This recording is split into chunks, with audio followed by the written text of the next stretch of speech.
Hello everyone, this is Hippo from Luminosity Gaming, and today we will be covering the weapons used by pro players throughout Stage 4 of the 2023 Call of Duty Mobile World Championships this year.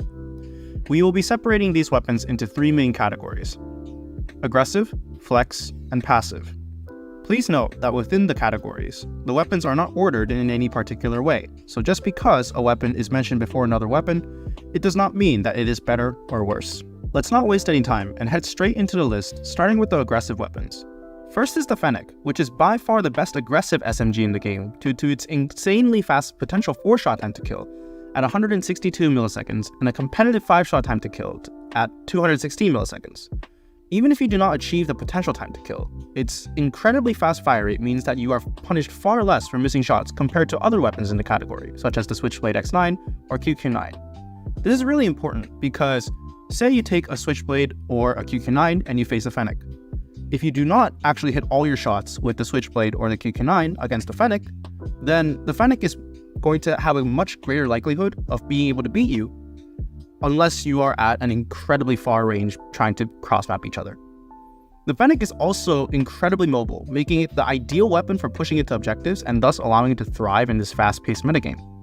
While it does have some pretty high flinch and vertical recoil, that is less relevant for an aggressive SMG. The only real concern is the small mag size relative to its fire rate, but thankfully it reloads really fast to be able to make up for that. We recommend improving range and recoil without hurting mobility too much, so you can use it outside of close quarters. We also have the R90 here, which is without question the best shotgun in the game for competitive multiplayer. It isn't quite as versatile as the SMGs as it is a shotgun, but it is unbeatable in close quarters due to its ability to reliably one-burst up to nearly 20 meters, making it an ideal pick for maps like Summit, where most of the ranges are within 20 meters or lower for most of the fights that you'll be taking.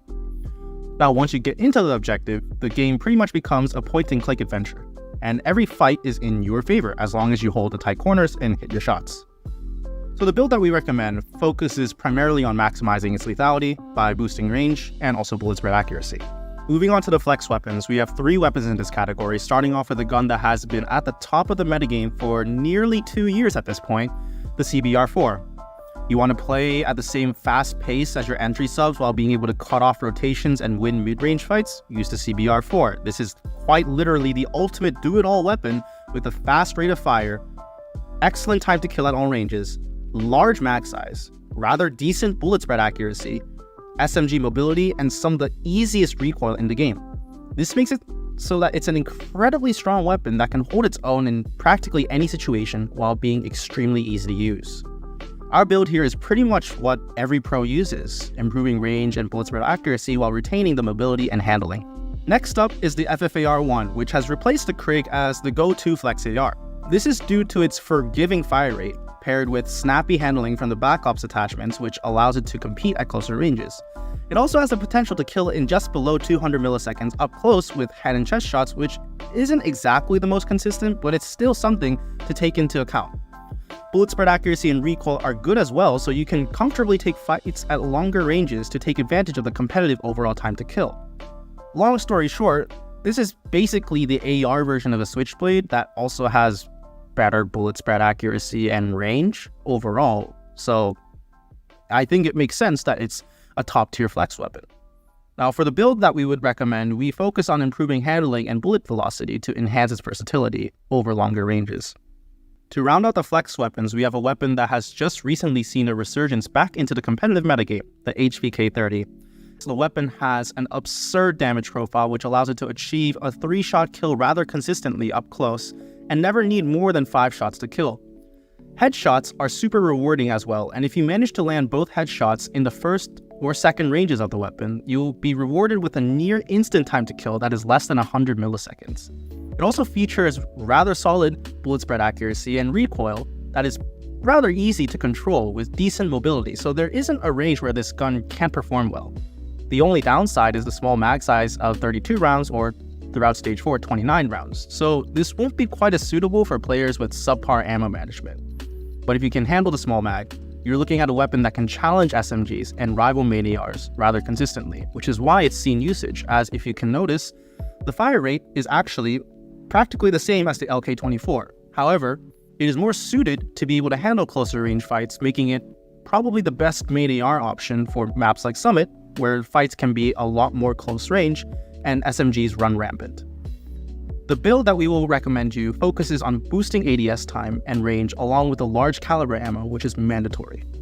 The last category of weapons will be the passive weapons, starting with the Kilo 141, which has been a top tier weapon ever since release. Not much really needs to be said about it, as it features low recoil, good damage range, great bullet spread accuracy, and a comfortable fire rate that is not too fast or too slow. For the build, we recommend boosting its range performance by improving the range and accuracy. The LK-24 is another weapon that performs quite similarly to the Kilo 141 and has been picking up some steam recently. Compared to the Kilo 141, it features even better bullet spread accuracy and recoil, making it one of the most accurate weapons in the game. It also has a very low flinch profile, actually the lowest out of all the ARs. Multipliers are stronger in the LK as well, as landing 2 upper body shots will reward you with an even better 4-shot range than the Kilo, and a headshot in the initial ranges can allow you to get a 3-shot kill.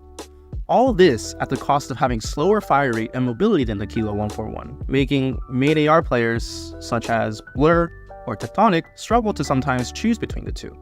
At the moment, however, the LK is seeing more usage due to its greater ease of use and stronger range profile.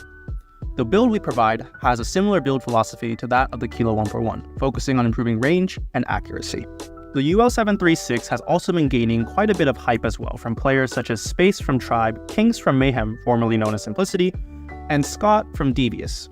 You can think of this as the heavy-duty main AR with very strong upper body multipliers that give an incredible 4-shot kill range and the potential to 3-shot kill in the initial range. This 3-shot potential is actually critical towards the success of this weapon, as despite the slower handling and rate of fire, the 3-shot allows for the weapon to win closer range encounters against SMGs and ARs, along with performing as a counter to the typical LK or Kilo 141 main AR player. This, along with the low recoil, makes it theoretically the best full auto weapon for longer range engagements, and even though it handles slower than ARs, it's still very good for an LMG, so it's not as big of an issue. Our build that we recommend focuses on boosting accuracy to maximize its long-range potential. The Holger 26 is another weapon that has been a meta option ever since its release, being the bane of ranked for the longest time. With a competitive overall time to kill, great damage range, very low recoil, solid bullet spread accuracy, 100-round mag, Jesus, and the cherry on top of the cake, phenomenal strafe speed due to the node stock attachment. This makes for a really easy to use weapon that is also incredibly frustrating to play against, as you can just hold down entire portions of the map while being really difficult to hit by strafing. But obviously being an LMG means that it handles slower than other weapons, so it's important to be pre-aiming frequently. Our build will be focusing on improving mobility and handling while retaining the bullet spread accuracy. The last weapon on our list is the only sniper rifle on the list, the Locust. Now, a quick note on sniper rifles. Sniper rifles are theoretically the strongest weapons in the game, being unbeatable when pre-aimed while being capable of outgunning even SMGs up close by landing a single shot. But that is a big if, since you will need to be accurate, as missing even a single shot could mean instant death. Now, while the DLQ does have the edge in terms of consistency, the Locust has better ADS time, fire rate, and mobility. Presuming you have excellent quickscoping accuracy like Washi from LG or Neon from Wolves, this makes the Locust a superior sniper, as it can easily take on multiple enemies in respawn modes like Control or in Search and Destroy. Of course, there are faster snipers such as the Outlaw, but these tend to be too inconsistent with their one-shot kill hitbox, making it too easy to punish compared to the Locust.